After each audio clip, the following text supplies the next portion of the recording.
Hello to all my Divine Soul family. Inner work, very important part of this journey.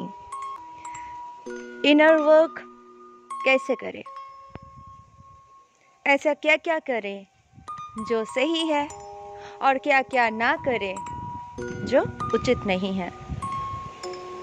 बहुत सारी बारीकी से ध्यान देने वाली सिचुएशंस होते हैं जो हमें समझना चाहिए कि हम इनर वर्क करें तो एग्जैक्टली क्या क्या करें। आप मेडिटेशन कर रहे हो, ध्यान कर रहे हो, मंत्र चैंटिंग कर रहे हो और मन में जेलसी पाल रहे हो, हर किसी को माफ़ नहीं कर पाते हो, जो आपके दुश्मन है उसको भी नहीं माफ़ कर पाते हो।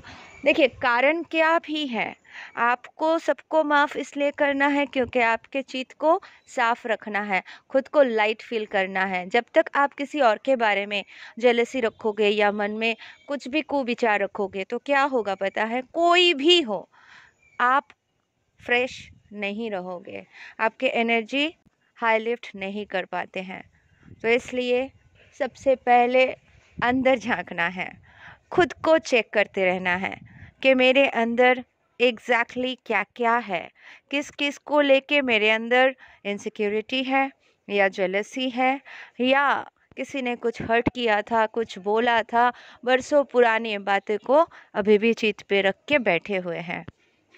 दोस्तों, मैंने इनर वर्क पार्ट 1 पार्ट 2 बनाया था और उसका लिंक मैं डिस्क्रिप्शन बॉक्स में दे दूँगी। न्यू व्यूअर्स के लिए आप वो इनर वर्क पार्ट 1 पार्ट 2 देखें, अकॉर्डिंग टू दैट फॉलो करें। एंड ये जो पार्ट 3 मैं बना रही हूँ इसके ऊपर ध्यान दें और ये भी फॉलो कीजिए। इनर वर्क पार्ट 1 पार्ट 2 से बहुत सारे लोगों को बहुत अच्छा फील हुआ, बहुत फ़ायदे हुए, जर्नी पर बहुत आगे निकले हैं, फिनिशिंग लाइन तक भी पहुँचे हैं, पीस मिले, शांति की अनुभव किए। उनमें से बहुत सारे डिवाइन फेमिनाइंस मेरे साथ अभी डांस क्लास में हैं, जो फिनिशिंग लाइन में हैं, जो सोल मर्जिंग के स्टेज में पहुंच गए हैं।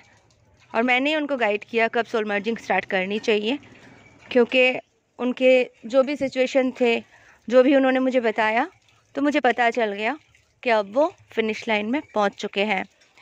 कुछ ब्लॉकेजेस था उनमें जो सच्ची में मिरेकल हुआ, डिवाइन के, गॉड के, एंजल के इतने आशीर्वाद, इतने ब्लेसिंग्स मिले, इंस्टेंट हमें रिजल्ट मिला। 4-5 क्लासेस में ही पता चला कि उनके जो भी ब्लॉकेजेस थे वो निकल रहे थे, जो भी उनके पर्जिंग होना था हो रहे थे। एंड उसके बाद उनके जो फीलिंग और उनके जो इंस्टेंट रिजल्ट मिलना, तो उससे उन सबको पता चला है, उन सिस्टर्स को, कि they are in finishing line. तो मैंने भी उन्हें सोल मर्जिंग के लिए बता दिया, तो दे हैव स्टार्टेड। क्योंकि देखिए, हम अगर सोल मर्जिंग के लिए ऐसे भी बोल देंगे, कोई भी कुछ भी कर सकते हैं, पर आप जब उस स्टेज तक पहुंचोगे ना, सोल मर्जिंग करना है, तब आपको डिवाइन गाइड कर सकते हैं डायरेक्ट, या तो आप किसी से गाइडेंस लेते हो, वो आपको गाइड करेंगे। लेकिन उस पोजीशन तक पहुंचने के लिए आपको बहुत सारे स्टेप्स ओवरकम करके जाना पड़ेगा, ठीक है? क्योंकि सोल मर्जिंग के बाद आप और आपके डीएम इनर यूनियन अचीव कर लेते हो, एंड उसके बाद क्या होता है, आपको डिवाइन की तरफ से पास आउट आने का टाइम होगा। तो इंस्ट्रक्शन और जो भी साइन मिलते हैं वो अकॉर्डिंग टू आपको मिल जाएगा और आपको पता चलेगा कि आपने जर्नी कंप्लीट कर लिया है, सोल मिशन की तरफ आगे बढ़ना है। तो उसके पहले के जो स्टेप्स हैं, जैसे शिकायत करना, ब्लेमिंग करना, कंप्लीटली बंद करना है। जो हो रहा है अच्छे के लिए हो रहा है, एक्सेप्टेंस में आना है, ठीक है? डिवाइन ऑर्डर को फॉलो करना है। और सबसे इम्पॉर्टेंट बात है, सेल्फ रेस्पेक्ट को कायम रखना है। तो आपके सेल्फ रेस्पेक्ट आपको कोई काम करने के लिए बाधा दे, जिस काम से आप कहीं ना कहीं झुक जाते हो, डाउन होते हो, और जो उचित नहीं है, ऐसे कामों से दूर रखना है। लाइक किसी को मस्का पॉलिश करना है या कुछ फ़ायदा लेना है, ये सारे चीज़ों से हटना है, दिल से, दिमाग से सारे चीज़ों को हटाना है। बिल्कुल लालच नहीं रखना है किसी चीज़ के लिए, लालच, ग्रेडीनेस, इन सब से ऊपर उठना है, ठीक है? क्योंकि जो होगा वो देंगे, जो हो रहा है वो कर रहे हैं, उनसे बड़ा कोई नहीं। ठीक है, तो जब आप समर्पण कर चुके होते हो ना, तो कंप्लीट उन पे डेडिकेटेड हो जाते हो और डिपेंड भी हो जाते हो, तो वो देख लेंगे। जो उन पे भरोसा करते हैं तो डिवाइन उसके भरोसा कभी भी टूटने नहीं देते। तो किसी और से कुछ पाने का लालच कभी मत रखो कि वो इंसान मेरे लिए जॉब ढूंढ देंगे, या मुझे पैसे दे देंगे, या मुझे हेल्प कर देंगे, या मुझे कुछ भी प्रॉपर्टी ले लूँ, ये ले लूँ, पैसे ले लूँ। मतलब कोई ग्रीडीनेस आने ही मत दो। ठीक है, जो मेरे बलबूते पे मैं कर सकती हूँ या कर सकता हूँ वो मैं करूँगा। गाइड करने वाले मेरे मार्गदर्शक मेरे सखा कृष्ण हैं, जिनको आप मानते हो उनका नाम लो, तो हो गया। आप कंप्लीटली सरेंडर हो और आपके अंदर से वो ग्रीडीनेस, लालच, पाने की इच्छा, पाने की आशा कंप्लीटली निकाल दें। सेल्फ रेस्पेक्ट को कायम रखें। ऐसे रिलेशन से दूर रहें जो रिलेशन जो आपके लिए काम के नहीं हैं। ऐसे लोग, ऐसे एनर्जी से दूर रहें जिसका ऑरा ब्लैकिश है। बिकॉज आप अभी जो ऑरा में प्रवेश कर चुके हो, आप डिवाइन के एनर्जी में प्रवेश कर चुके हो, और वो ब्लैकिश वाले ऑरा के लोगों के साथ आप इंटरेक्ट करोगे तो जाहिर सी बात है आपके एनर्जी उस तरफ फ्लो होते जाएंगे, तो आप क्या होंगे, एक्सचेंज अगर कर लिए तो सबको पता है। तो अपने आप को प्रोटेक्शन में रखें। ठीक है, ऐसे लोगों से डिस्टेंस बना लीजिए। फैमिली मेम्बर्स भी है तो कोई बात नहीं, जितना हो सके कम बात करें, अपने में रहे।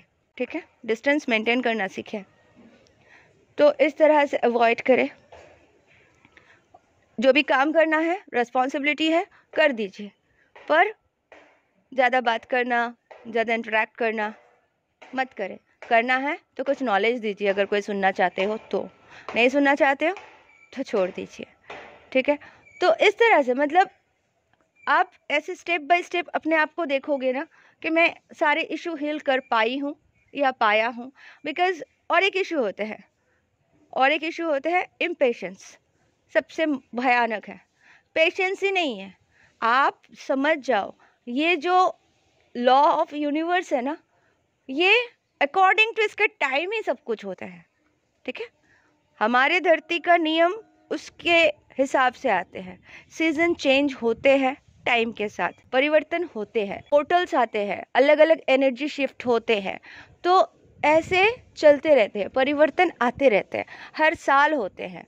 तो युग परिवर्तन होते हैं, साल परिवर्तन होते हैं, according to divine timing, law of धरती, यूनिवर्स के टाइमिंग पे सब कुछ परिवर्तित हो रहा है। तो आपको भी उस टाइमिंग के साथ ढलना है।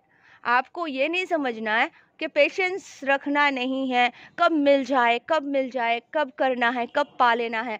नहीं, वेट एंड वॉच, जस्ट दृष्टा बनो, देखो, क्योंकि हमें पता है हमें कॉन्शियसनेस है।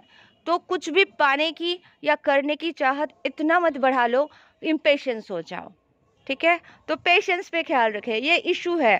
ठीक है, बहुत अच्छे से ध्यान दे अपने पेशेंस पे। ठीक है, बहुत अच्छे से। ओके, सेल्फिश मत बने कि अपना काम है तो चले जाए और काम करा ले और वापस आ जाए, और बाद में सामने वाले आपको कॉल करे या उनको रिक्वायरमेंट है तो आप उसको बोलो नहीं यार अभी जाने तो, हमारा तो हो गया है ना। नहीं, कभी नहीं। अगर आप किसी से 1 रुपया का भी फ़ायदा ले रहे हो तो उसे 10 रुपया का फ़ायदा करवा के देने का नियत रखो, सोच रखो कि हाँ, अगर मैंने उनसे कुछ भी काम लिया है तो मैं भी उसको कुछ काम करके दूं या उसका कोई काम पे आऊं। ऐसा नहीं है। ठीक है, और ओवर भी मत कर दो, काम भी इतना ज़्यादा मत कर दो कि सामने वाले को लेने की आदत पड़ जाए। तो वहाँ पे बैलेंस रखना है। तो सेल्फिश नहीं बनना है किसी के लिए भी। ठीक है, ये पॉइंट है। सेल्फ रेस्पेक्ट रखे, लालच ग्रेडीनेस से ऊपर उठे, अपने आप को समर्पित तो करके रखना ही है, वो रखे, इनर वर्क अच्छे से कीजिए। ठीक है, स्टेप बाय स्टेप मैंने जैसे बोला। अब जैसे सेशन लेते हैं कोई अपने अपने अलग अलग प्रॉब्लम्स बताते हैं, अकॉर्डिंग टू दैट मैं उन्हें बता सकती हूँ कि उनके क्या सिचुएशन है, आगे क्या क्या करना है। तो ये जनरली वीडियो है, सबके लिए है। जिनको ऑलरेडी डिवाइन से गाइडेंस और एंजल से गाइडेंस मिल रहा है, जिनको पता है सब कुछ कर सकते हैं वो करें, और जिनको अभी भी दिक्कत है कुछ है तो मैं उन्हें यही सजेस्ट करूँगी कि अगर आपके ब्लॉकेजेस और ये सब आप नहीं कर पा रहे हो तो आप मेरे डांस कोर्स एक बार करके देख सकते हो। एंड पहले तो मैं बोलती थी कि हो जाएगा, और अभी तो मैं 100% कन्फर्म हूँ कि मेरे डांस क्लास के बाद डेफिनेटली शंख बज रहे।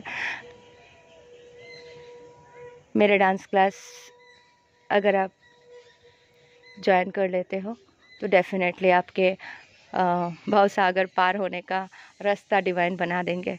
तो क्योंकि उसमें कुछ ब्लॉकेजेस का ऐसे मैं टेक्निक बताती हूँ, ब्लॉकेजेस अच्छे से रिमूव भी हो जाते हैं, और जो आप बैलेंस नहीं हो पा रहे थे बॉडी इतने दिनों से, वो बैलेंस होने लगते हैं। तो इसीलिए 4-5 क्लासेस के बाद ही रिज़ल्ट देखने को मिल रहा है।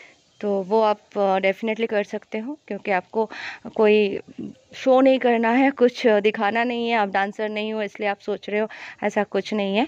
आप अपने लिए कर सकते हो, घर पे दरवाज़ा बंद करके जैसे आप एक्सरसाइज करते हो वैसे ही प्रैक्टिस करने के लिए मैं सिखाती हूँ, तो वही आपके लाइफ टाइम काम पे आएगा।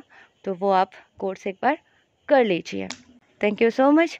आशा करती हूँ आप अपना ख्याल रखेंगे और ये सारी चीज़ें फॉलो करेंगे। सोल मर्जिंग के बाद पास आउट होने का न्यूज़ और पास आउट होने का खुशी हम सबके साथ बांटेंगे। Thank you so much. Love you all.